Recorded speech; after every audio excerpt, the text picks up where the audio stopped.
నమస్తే, welcome to Telugu రాజ్యం. నా పేరు రహీం. ప్రశ్నించే పార్టీ తప్పు చేస్తే పార్టీ అధినాయకుడు తల తీసేసేటువంటి అధికారం, చట్టాలు రావాలని కోరుకున్నటువంటి పార్టీ. కుల మతాలకు అతీతంగా ఉండాలి, అవసరమైతే అందరికీ న్యాయం జరగాలి, జవాబుదారీతనంతో కూడుకున్నటువంటి రాజకీయాలు రావాలి అని కోరుకున్నటువంటి పార్టీ. ఈ పార్టీకి మీకు అర్థమై ఉంది, జనసేన పార్టీ. జనసేన పార్టీ అధికారంలో లేనప్పుడు అధికార పార్టీ చేసేటువంటి ప్రతి తప్పును ఎత్తి చూపినటువంటి పార్టీ. తర్వాత అధికారంలోకి వచ్చిన తర్వాత సరే మేము అధికారంలో వచ్చాము కదా, కూటమి ప్రభుత్వంలో భాగస్వాములుగా ఉన్నాము కదా అని చెప్పి ప్రభుత్వం చెప్పే ప్రతి పనికి, ప్రతి వాటికి, ప్రతి అవినీతికి మేము తల ఊపము. అవసరమైతే అధికారంలో ఉన్నా సరే కూటమిలో భాగస్వామ్యం అయినప్పటికీ కూడా ప్రభుత్వాన్ని ప్రశ్నిస్తామని చెప్పుకున్నటువంటి పార్టీ జనసేన పార్టీ. మరియు జనసేన అధినాయకుడు AP deputy CM Pawan Kalyan. మరి AP deputy CM Pawan Kalyan పనితీరు ఈ మధ్యన ఎందుకో చాలా విచిత్రంగా ఉంది. ఇటు కూటమి ప్రభుత్వంలో కానివ్వండి, ఇటు ఆంధ్ర రాష్ట్ర ప్రజలు కానివ్వండి, కొంచెం కన్ఫ్యూజన్లో ఉన్నారని చెప్పుకోవాలి. ఎందుకంటే గతంలో పవన్ కళ్యాణ్ చంద్రబాబు విషయంలో ఏదో ఒక చిన్న విషయంలో అలకబోనారు. పవన్ కళ్యాణ్ సీఎం చంద్రబాబుతో ఏదో కొన్ని విషయాలు పొరపొచ్చి వచ్చినాయి అన్నటువంటి వార్త వైరల్ అయిన నేపథ్యంలో అప్పట్లో క్యాబినెట్ మీటింగ్ జరిగింది. ఆ క్యాబినెట్ మీటింగ్ కూడా గైర్హాజరు కావటం, దానికి ప్రధానంగా ఏపీ డిప్యూటీ సీఎం ఆరోగ్యం బాగలేదు అనేటువంటి ఒక మేజర్ ఇష్యూని తెర ముందుకు తీసుకొచ్చారు. వాస్తవంగా ఆరోగ్యం బాగలేదు కాబట్టి క్యాబినెట్ మీటింగ్ అటెండ్ కాలేకపోతున్నారనేటువంటి విషయాన్ని తీసుకొచ్చారు. చెప్పినటువంటి మరుసటి రోజే తమిళనాడులో ఉన్నటువంటి ప్రముఖ పుణ్యక్షేత్రాలను ప్రదర్శించడం, కొడుకు అకిరానందతో పాటు కొన్ని పుణ్యక్షేత్రాలు తిరగటం, అక్కడ దర్శనాలు చేసుకోవటం అనేది మనం చూసాం. ఎందుకంటే పవన్ కళ్యాణ్ ఎటు తిరిగి సెలబ్రిటీ, అదిగాక ఏపీ డిప్యూటీ సీఎం కాబట్టి అక్కడ ఏదైతే తమిళనాడు అక్కడ ఉన్నటువంటి మీడియా సమావేశంలో కానివ్వండి, అక్కడ ఉన్నటువంటి మీడియా కూడా కొంచెం బాగానే కవరేజ్ చేసిందని చెప్పుకోవాలి పవన్ కళ్యాణ్కి. అప్పట్లో దర్శన విషయంలో కానివ్వండి, ప్రతి విషయంలో కూడా పవన్ కళ్యాణ్ తమిళనాడు కూడా హైలైట్ చేశారు. ఆ తర్వాత ఇటుపక్క ఆరోగ్యం బాగలేదు అని క్యాబినెట్ మీటింగ్లో ఏ విధంగా అయితే గైర్హాజరయ్యారో రెండో రోజే తమిళనాడులో ప్రదక్షిణ చేయటం అనేది కొంచెం చర్చనీయాంశంగానే కొందరికి అర్థం కాని ప్రశ్నలకు మిగిలిపోయింది. అక్కడైనటువంటి తమిళనాడు సంబంధించినటువంటి దేవాలయాలు సందర్శించినటువంటి మరుసటి రోజే ఇక్కడ ఆంధ్రప్రదేశ్లో కొన్ని ఎన్టీఆర్ కళాక్షేత్రంలో కొన్ని ఈవెంట్స్, కొన్ని కార్యక్రమాలు జరిగినాయి. ఆ కార్యక్రమాల్లో డిప్యూటీ సీఎం పవన్ కళ్యాణ్ నేరుగా వచ్చి పాల్గొనడం, ఆ కార్యక్రమంలో చంద్రబాబు నాయుడుతో కూర్చొని ఆ జరిగినటువంటి ఆ ప్రోగ్రామ్స్ ఏదైతే వీక్షించడం, ఆ వీక్షించే సమయంలో చంద్రబాబుతో కొన్ని మాట మంతి నవ్వులాటలు ఇవన్నీ చూసి ఓకే, మేము విన్నది సీఎం చంద్రబాబు నాయుడుతో ఏపీ డిప్యూటీ సీఎం పవన్ కళ్యాణ్కి పొరపచ్చులు ఉన్నాయి కదా, అందుకే క్యాబినెట్ మీటింగ్కి అటెండ్ అవ్వలేదు, తర్వాత అనారోగ్య కారణాలు చెప్తూ అటెండ్ అవ్వలేదు అనేటి వార్తలు వైరల్ అయిన నేపథ్యంలో వీళ్ళిద్దరూ బాగా సఖ్యతగానే ఉన్నారు, మళ్ళీ వార్తలు ఏమిటి అనుకున్నటువంటి నేపథ్యంలో కొందరికి ఆ కన్ఫ్యూజన్ అలాగే కొన్ని రోజులు నడిచింది, అని పక్కన పెడదాం. తర్వాత ఏదైతే జనసేన పార్టీ జయకేతనం అనేటువంటి సభ ఏదైతే పెట్టుకున్నారో ఆ సభలో కొన్ని ఒక రకంగా చెప్పాలంటే జనసేన పార్టీ గ్రాఫ్ పెంచుకునే విధంగా జయకేతనం అనేటువంటి ఏదైతే బహిరంగ సభ ఏర్పాటు చేసుకున్నారో అది ఒక రకంగా జనసేన పార్టీకి గ్రాఫ్ పెంచేది కాకుండా గ్రాఫ్ తగ్గించే విధంగా ఏర్పాట్లు ఇక్కడ జరిగినట్టు కొన్ని సంభాషణలు, ఇటు నాగేంద్రబాబు మాట్లాడిన మాటలు కానివ్వండి, ఇటు పవన్ కళ్యాణ్ చేసినటువంటి కొన్ని కీలక వ్యాఖ్యలు కానివ్వండి, పార్టీ గ్రాఫ్ని కొంతమంది మాట్లాడటం, విశ్లేషకులు మాట్లాడిన విషయాలు కొన్ని చూసాము. కొంచెం విమర్శల పాలైంది వాస్తవమే, కొన్ని అవునన్నా కాదన్నప్పటికీ కూడా.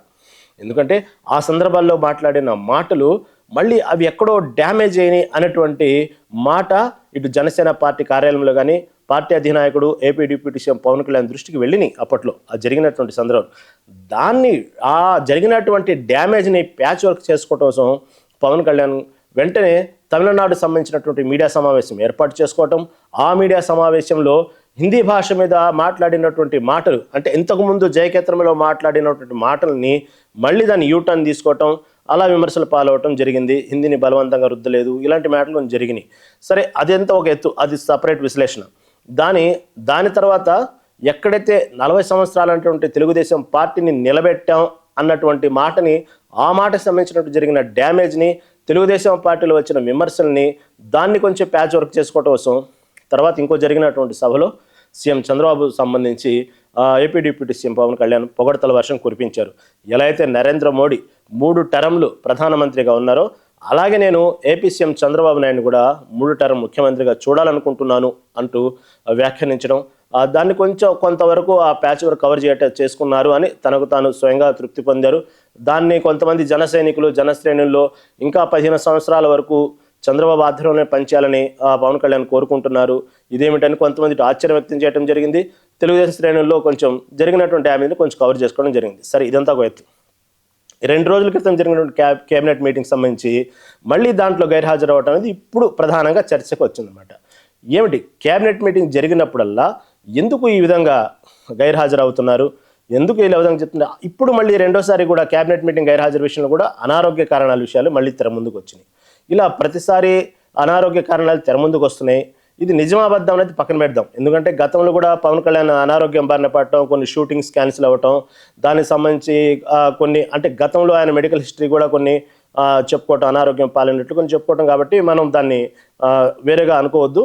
కానీ ప్రతిసారి ఇలా ఏదైతే కీలక విషయాలు, కీలక నిర్ణయాలు క్యాబినెట్లో చర్చ జరిగే సమయంలో పవన్ కళ్యాణ్ ఈ విధంగా గైర్హాజరు అవ్వడం మాత్రం ఇది ఒక చర్చకు దారితీసింది. చర్చకు దారితీయాల్సిన అంశమే. ఎందుకంటే గతంలో తిరుపతి తొక్కిసలాట విషయంలో ఎప్పుడైతే జరిగిందో ఆ తొక్కిసలాట సందర్భం కూడా తనకు తాను స్వయంగా ఏపీ డిప్యూటీ సీఎం తనకు తాను సేఫ్గా తనకు తాను బయటపడటం కోసం క్షమాపణలు చెప్పడం మనం విన్నాం. నేనే క్షమాపణలు చెప్పాను, మీరెందుకు క్షమాపణలు చెప్పరంటూ కూడా అది పెద్ద చర్చకు దారితీసింది. దానికి సంబంధించి తిరుపతిలో కొంత పెద్ద గందరగోళమే నెలకొందని చెప్పుకోవాలి. అలాగే ప్రభుత్వం తీసుకునే కొన్ని నిర్ణయాలు, ప్రభుత్వం తీసుకున్న కొన్ని చర్యల విషయంలో తనకు తాను పారదర్శకంగా ఉన్నాను అనుకోవటం కానివ్వండి, తనకు తాను నేను సేఫ్ జోన్లో ఉన్నాను అని చెప్పుకోవటం కానివ్వండి, ఇలా చేయటం వెనుక ఈ గేమ్ అనేది ఏందనేది కొంతమందికి అర్థం కావట్లేదు అనమాట. ఎందుకంటే ఇప్పుడు చూస్తే కొన్ని కీలక విషయాలు క్యాబినెట్ మీటింగ్లో వచ్చింది. గతంలో అనారోగ్య కారణంతో గైర్హాజరయ్యారు, ఇప్పుడు వచ్చి కూడా మధ్యలోనే అనారోగ్య కారణంతో గైర్హాజరై బయటికి వెళ్ళిపోయారు. ఎందుకు? ఒకవేళ ప్రభుత్వం తీసుకునే కీలక విషయాలు, కీలక నిర్ణయాలు తనకు నచ్చకపోతే, లేదా అవి రాష్ట్ర భవిష్యత్తుకి, రాష్ట్ర ప్రజలకు అన్యాయం జరిగినట్టయితే దా విషయంలో తన పాత్ర లేదు అని చెప్పుకోవడం కోసమా? గతంలో తిరుపతి విషయంలో క్షమాపణ చెప్పి తనకు తాను క్లియర్ అని అనిపించుకున్నటువంటి పవన్ కళ్యాణ్ ఇలాగే కొన్ని విషయాలు బహుశా తెర ముందుకు వస్తున్నాయి. అది ఎంతవరకు నిజమో ఏమో కానీ, ఏదైతే అమరావతి సంబంధించినటువంటి భూముల కేటాయింపులో గతంలోనే 58,000 ఎకరాలు సేకరించారు. అప్పట్లో అమరావతి సందర్భం ఎప్పుడైతే రాష్ట్ర రాజధాని కోసం 58,000 ఎకరాలు సేకరించినప్పుడే అప్పట్లో పవన్ కళ్యాణ్ విమర్శించడం ప్రభుత్వాన్ని, ఒక రాజధాని నడిపించడం కోసం ఇన్ని వేల ఎకరాలు సేకరించడం అవసరమా, ప్రభుత్వ భూములు, రైతుల భూములు ఇవన్నీ కూడా ప్రజల దగ్గర నుంచి లాక్కోవటం అవసరమా అంటూ కూడా గతంలో ధర్నాలు చేయడం మనం చూసాం. అటువంటిది అప్పుడే 58,000 ఎకరాలు అవసరమా అని అడిగినటువంటి పవన్ కళ్యాణ్ ఇప్పుడు కొత్తగా రాజధాని విషయంలో, కొన్ని కొత్త నిర్మాణాల విషయంలో ఇప్పుడున్నటువంటి ప్రభుత్వము ఇంకా కొన్ని 40,000 ఎకరాల వరకు సేకరించాలి, ప్రైవేట్ భూములను సేకరించాలి అనుకుంటున్న తరుణంలో అది క్యాబినెట్లో కీలక విషయము, కీలక చర్చకు వచ్చే దశలో పవన్ కళ్యాణ్ గైర్హాజరవటం ఇప్పుడు చర్చనీయాంశంగా మారింది. ఎందుకు? గతంలోనే విమర్శించారు కదా అన్ని వేల ఎకరాలు అవసరమా అని, మళ్ళీ ఇప్పుడు 40,000 ఎకరాలు అవసరమా అని అడగొచ్చు. లేదా ఒకవేళ క్యాబినెట్లో మీటింగ్ అయితే ఎందుకు పవన్ కళ్యాణ్ ప్రశ్నించలేదని అడగొచ్చు. లేదా ఒకవేళ ప్రభుత్వమే నిజంగా నేను 1,000 ఎకరాలు సేకరించినటువంటి విషయంలో ఒకవేళ భవిష్యత్తులో ఏదైనా జరగాలని ఘోరాలు జరిగినప్పుడు మీ పాత్ర లేదా అని పవన్ కళ్యాణ్ ఎక్కడ ప్రశ్నిస్తారో. కాబట్టి కొన్ని విషయాల్లో తను ఉండనట్టు, నేను ఆ సమయంలో ఆ క్యాబినెట్ మీటింగ్లో లేనని చర్చకు దారి మళ్లించడం విషయంలోనూ ఏమైనా కానీ ఇది పవన్ కళ్యాణ్ ఈ విధంగా చేయటం అనేది జరుగుతుందా, కావాలనే జరుగుతుందా, ఒక వ్యూహాత్మకంగానే పవన్ కళ్యాణ్ ముందుకెళ్తున్నారా అనేది కొంతమందికి అనుమానం. ఏ వ్యూహాత్మకంగా వెళ్ళినా ఏమెళ్ళినా అతను క్యాబినెట్లో ఒక మంత్రిగా ఉన్నారు. ఇది రాజ్యాంగబద్ధమైన పదవి కాదు, డిప్యూటీ సీఎం అంటే ఓకే, దానికి పెద్దగా చెప్పుకోరు. కానీ ఒక కీలక శాఖలో క్యాబినెట్లో ఒక మంత్రిగా ఉండి కీలక విషయాలు నిర్ణయాలు తీసుకునే సమయంలో ఇలా గైర్హాజరు అవ్వటం అనేది కూడా జవాబుదారితనం చెప్పాల్సిందే. ఎందుకంటే మీరు ఆ క్యాబినెట్ మీటింగ్లో ఉండకపోవచ్చు, కానీ రేపు ప్రభుత్వం తీసుకున్న నిర్ణయాలు ఏదన్నా ప్రజలకు హర్షించదగ్గవి కాకపోతే నిర్ణయాలు ఇప్పటికే రైతులు అడుగుతున్నారు. ఫస్ట్ ఫేజ్లోనే ఇంతవరకు అమరావతి సందర్భంగా జరిగినటువంటి అభివృద్ధి కార్యక్రమాలు ఏం చేయలేదు. ఇప్పటికీ మేము రోడ్డున ఉన్నాము, ఎన్నో రోజులు ధర్నాలు చేశాము, ఇప్పటికీ దానికి సంబంధించినటువంటి ఏదైతే పక్కడబందీగా నిర్మాణాలు, వ్యూహాలు జరగలేదు. మళ్ళీ 40,000 ఎకరాలు తీసుకుంటున్నారు. ఇప్పటికీ రైతులు ఆందోళన చెందుతున్నారు. ఇలాంటి సమయంలో ఆ ఆందోళన కానివ్వండి, తీసుకున్న నిర్ణయాల విషయంలో కానీ మీరు ఏమైనా వ్యూహాత్మకంగా సైడ్ అవుతున్నారంటే అనుమానాలు వస్తున్నాయి. కాబట్టి డిప్యూటీ సీఎం పవన్ కళ్యాణ్కి ఒకసారి ఆలోచించుకోండి. ఒకవేళ మీకు అటువంటి నిర్ణయాలు నచ్చకపోతే, ఒకవేళ మీకు అలాంటి అన్యాయం అనిపిస్తే, మీరేదైతే స్టాండ్ ఉందో, మీ పార్టీ ఏదైతే స్టాండ్ ఉందో అప్పుడు కేంద్ర క్యాబినెట్లో మీరు అటెండ్ అవ్వాలి. మీరు మీ భాష, మీ వాణి దాని మీద ఉన్నటువంటి మీ అభిప్రాయాన్ని వ్యక్తపరచాలి. తర్వాత జరగవచ్చు జరగకపోవచ్చు అనేది వేరే విషయం. కనీసం మీరు ఆ జరిగేటువంటి కీలక విషయాలు మీరు ఉంటేనే కదా తెలిసేది.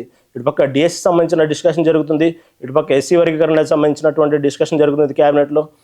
ఇన్ని కీలక విషయాలు జరుగుతున్నప్పుడు మీరు ఒక మంత్రిగా, ఒక శాఖగా మీరు ఒక బాధ్యతగా ఉండాలి, ప్రజలకు వినిపించాలి, లేదా మీకు నచ్చిన విషయాలు అయితే హర్షించాలి, ఏదైనా పొరపాట్లు జరుగుతుంటే మీరు హెచ్చరించాలి. ఇవన్నీ ఉన్నాయి, మీ బాధ్యత ఉంది.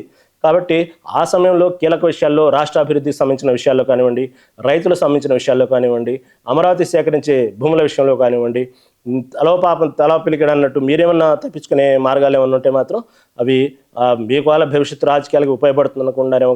కానీ మీరు ఉన్నా లేకపోయినా జవాబుదారీతనంతో ఉండాల్సిందే, ప్రజలకు సమాధానం చెప్పాల్సిందే. హలో, తెలుగు రాజ్యం ఛానల్ చూస్తున్నారా? సామాజిక, రాజకీయ, జీవన చిత్రణే తెలుగు రాజ్యం. అతిశయోక్తులు, అసత్యాలు ఉండవు. రాజకీయ కోణం కాదు, ప్రజా కోణమే కొలబద్ద. తెలుగు రాజ్యం వీక్షణ మీ ఉత్తమ అభిరుచికి నిదర్శనం.